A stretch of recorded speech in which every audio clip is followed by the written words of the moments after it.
Finally जिसका सभी को इंतजार था, सीसैप काउंसलिंग का शेड्यूल पूरा रिलीज कर दिया गया।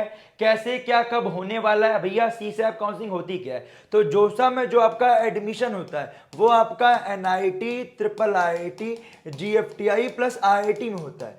प्लस बात करें आपका जो सीसैप होता है उसमें जो आपकी वैकेंट सीट रहती है एनआईटी, ट्रिपल आईटी, जीएफटीआई में अराउंड 10 की सीट्स वैकेंट रहती है। उसमें आपका एडमिशन होता है। जैसे आप जानते होंगे जो आपके जनरल कैटेगरी वाले बच्चे हैं जिनको एनआईटी, ट्रिपल आईटी अराउंड 60 के तक मिलता है जोसा में, जीएफटीआई अराउंड 1 लाख तक, आपके लोअर ब्रांचेस की बात कर रहा हूं। बट बात करें आपका सीसैप में यही 10 लाख तक मिलता है जीएफटीआई वगैरह, और कैटेगरी वाले बच्चे की बात करें तो और पीछे तक मिलता है। तो खुद सोचिए इतने पीछे रैंक तक कॉलेज मिलता है। ऐसा क्यों है? इसका रीजन क्या है? जोसा में जब आप रजिस्ट्रेशन करते हो आपकी फीस कितनी है? 0। यहां पे आपको स्टार्टिंग में ही IF1 मतलब इंस्टीट्यूट एडमिशन फीस देनी पड़ेगी 1, जो कि अराउंड 45,000, ठीक है। और IF2 आपको पे करना पड़ेगा जो कि आपका एडजस्ट हो जाएगा एडमिशन फीस में। तो आपको पहले से ही देना पड़ेगा। यहां पे अभी आपको बिट्स मिल रहा है, प्राइवेट कॉलेज मिल रहा है, कोई स्टेट काउंसिलिंग से कॉलेज मिल रहा है, तो हर बच्चा बैठेगा जिसको नीड है, नहीं नीड है। तो एक्चुअल में सब बच्चों को अलॉटमेंट हो नहीं पाता है। यहां वही बच्चा बैठते हैं जिनको एक्चुअल में चाहिए होता है, तो इसीलिए इतनी नीची रैंक मिलता है। बस ये है, ध्यान से काउंसलिंग कीजिएगा। अगर आप मेरे कहने पर सारी चीजें करोगे तो गारंटी आपके रैंक पे आपको बेस्ट डिजर्विंग मिलेगा। मैंने ऐसे बच्चों को देखा है भाई, कॉलेज तो मिल गया बट उनके रैंक पे उनको बेस्ट डिजर्विंग नहीं मिला। उसके लिए करना क्या, पूरा डिस्कस कर रहा हूँ। चैनल को सब्सक्राइब करके बेल नोटिफिकेशन दबा लेना। आइए पूरा डिस्कस करते हैं क्या एलिजिबिलिटी है।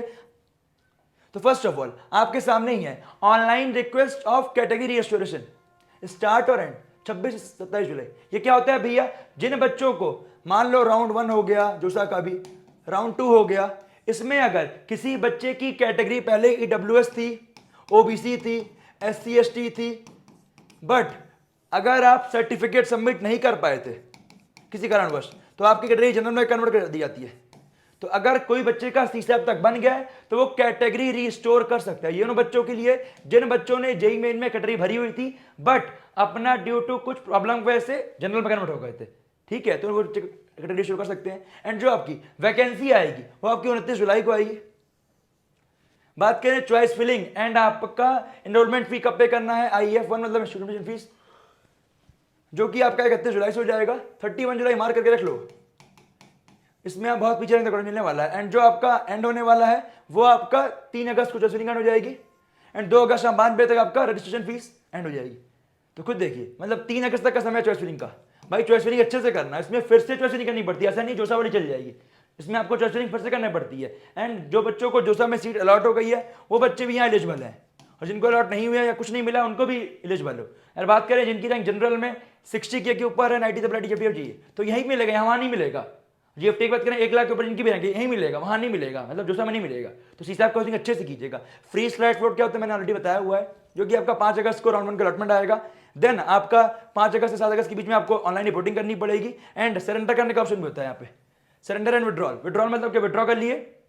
सरेंडर मतलब क्या होता है, हमें ये सीट नहीं पसंद है, अगले राउंड में हमें और सीट चाहिए इसके ऊपर वाली, ठीक है, यही होता है। विड्रॉ का मतलब क्या होता है, आपका जो सीट मिली है आपने राउंड 1 से विड्रॉल कर लिया, फिर आप पार्टिसिपेट नहीं कर सकते, ठीक है। अगला बात करें, अगर आपको राउंड 2 में सीट मिली है तो आपको सीट लेनी ही पड़ेगी, अदरवाइज आपके पैसे में वेस्ट हो जाएंगे। तो इसीलिए चॉइस फिलिंग इतने अच्छे से कीजिए, जो आपको चाहिए केवल वही भरिएगा, जहां आप नहीं जा सकते वो भरना नहीं है। बट बहुत पीछे रैंक का कॉलेज मिलता है, थोड़ा रिस्क लोगे बट कॉलेज अच्छा मिलेगा, मेरी गारंटी है, ठीक है।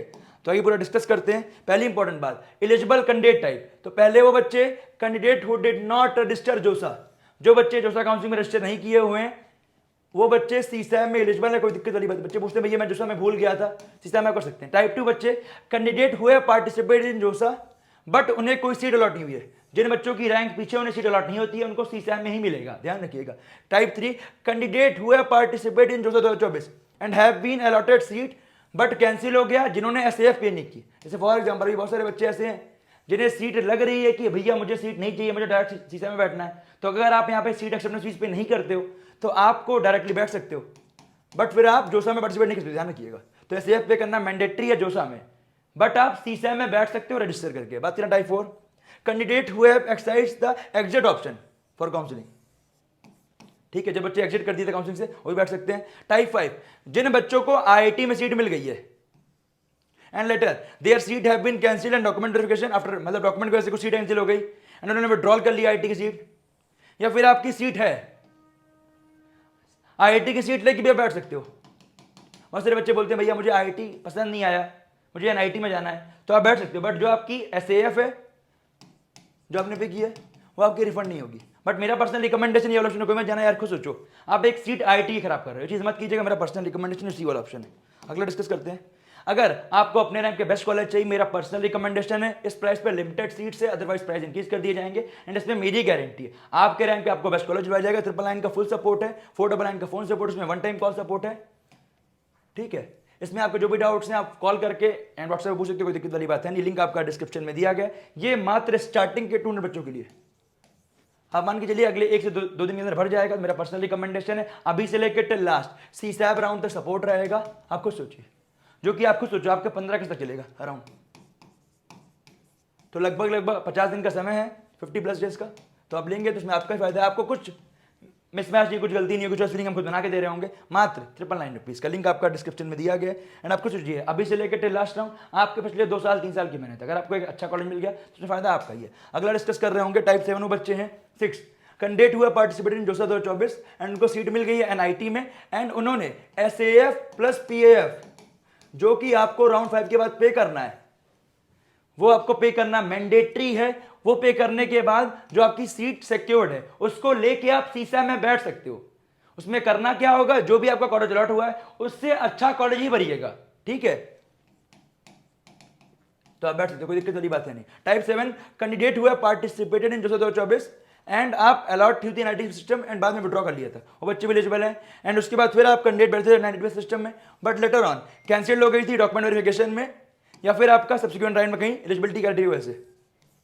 बट वो ध्यान रखिएगा कि एलिजिबिलिटी क्राइटेरिया आपका फुलफिल होना चाहिए 75% जनरल ईडब्ल्यूएससी का या फिर टॉप 20% टाइल में, और 65% SC ST PWD का। Type 9 candidates who have participated in 2024 and have been allotted a seat in NIT system and उन्होंने एसएएफ पे किया था बट अपना पीएफ पे नहीं किया था, तो पीएफ पे करना मैंडेटरी है, अदरवाइज सीट कैंसिल हो जाएगी, ठीक है। तो बच्चे भी एलिजिबल हैं, तो उसकी एक फीस होती है, वो फीस का भी स्ट्रक्चर आया नहीं है। जो फीस होती है हर टाइप के बच्चों की अलग फीस होती है। जैसे फॉर एग्जांपल जिन्होंने 6 वाले, इनकी फीस सबसे कम होती है। क्यों? इन्होंने पीएफ भी पे किया हुआ है, एसएएफ भी पे किया हुआ है, तो ये ध्यान रखिएगा इनकी फीस सबसे कम होती है। क्यों भाई? इन्होंने ऑलरेडी पे किया हुआ है। बट स्टार्टिंग में क्या फीस लगती है वो डिस्कस करने वाला, अभी तक वो रिलीज किया नहीं गया है। जैसे रिलीज को अपडेट कर दूंगा, इसलिए बोलते हो चैनल को सब्सक्राइब कर लो। इन बच्चों के लिए क्या है, the candidate will be participating in CSAB special round while remaining their seats which they have already secured. मतलब इसमें बोला गया है अगर टैप सी से मतलब क्या है, आपको एक सीट अलॉट हुई है और आप उसको लेके सीसैप में बैठ रहे हो, आप एसएएफ पीएफ दोनों पे किए हुए, अगर आपको सीसैप में कोई नई सीट अलॉट होती है तो आपकी जोसा वाली सीट कैंसिल हो जाएगी एंड ये वाली सीट रहेगी। अगर आपको सीसैप में सीट अलॉट नहीं होती है तो जोसा वाली है वो रहेगी। कुछ बच्चे कंफ्यूज रहते हैं, भैया मुझे सीसैप में भी मिल गई, जोसा में मिल गई, क्या मैं पुरानी मिल नहीं सकता? ऐसा नहीं होगा, अगर नई सीट मिलेगी तो नई वाली ही रहेगी, ध्यान रखिएगा। तो चॉइस फिलिंग अच्छे से कीजिएगा, उससे अच्छे कॉलेज को ही भरिएगा, जो आपका मिला हुआ है उससे अच्छा ही भरिएगा, अदरवाइज आपका फिर चेंज नहीं होता है, ध्यान रखिएगा। अगली डिस्कस बात, भैया फी टाइप क्या है, तो एसआरपीएफ सीसैप स्पेशल प्रोसेसिंग फीस 5,000 रुपये लगने वाली है, पिछली बार 4,000 थी। तो जो बच्चे मतलब एसएएफ प्लस पीएफ पे किए हुए जो समय, तो उनको मात्र 5,000 रुपये लगने वाले हैं, ठीक है। और बात करें आपका if institute admission fee, if 40,000 रुपये लगने वाला है फॉर जनरल ईडब्ल्यूएस ओबीसी वाले बच्चों के लिए, और 20,000 रुपये लगेगा एससी एसटी पीडब्ल्यूडी बच्चों के लिए, ठीक है। आईएफ मतलब क्या, इंस्टीट्यूट एडमिशन फीस 1। बात करें आईएफ 2 जो बच्चे जैसे जिनको सीट नहीं मिली हुई है उन सब बच्चों के लिए है। जो बच्चे एसएएफ पे किए उनके लिए कम लगने वाला है, उनकी सीट कैंसिल होकर पीएफ पे नहीं किए, ठीक है।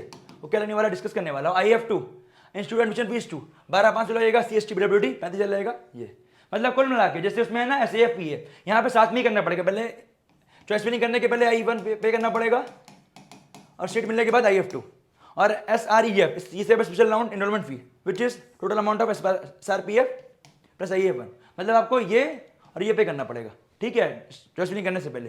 Candidate who have participated in JoSAA round are also eligible to have participated in CSAB round, ठीक है। तो उसके लिए परेशान नहीं होना है। हैव पेड एसएएफ और PF will be adjusted.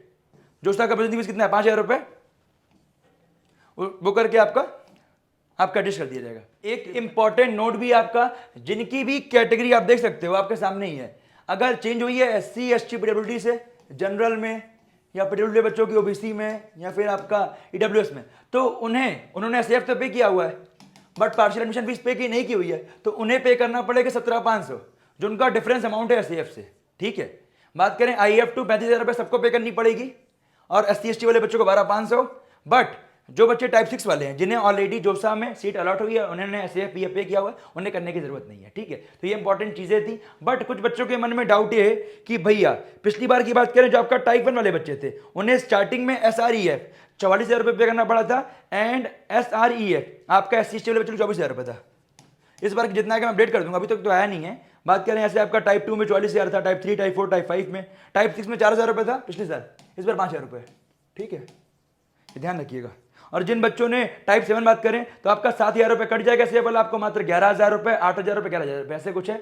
But इस बार कभी अपडेट नहीं किया गया है, तो जैसे ही अपडेट होगा मैं अपडेट कर दूंगा, क्योंकि इस बार अपना जो सीट एक्सेप्टेंस फीस है वो मात्र 35,000 रुपये, पिछले साल आपका 40 था एसएएफ, तो इस बार थोड़ा कम किया गया है, तो उसके अकॉर्डिंग वहाँ पे चीज़ें जाएंगी थोड़ा ज़्यादा। जो भी होगा अपडेट कर दूंगा। मिलता हूँ आपसे वीडियो में। बाय बाय, सिर्फ जय हिंद। परेशान मत होइएगा, चैनल को सब्सक्राइब कीजिएगा, पूरा डिटेल में हर चीज़ आपको यहाँ बता रहे होंगे।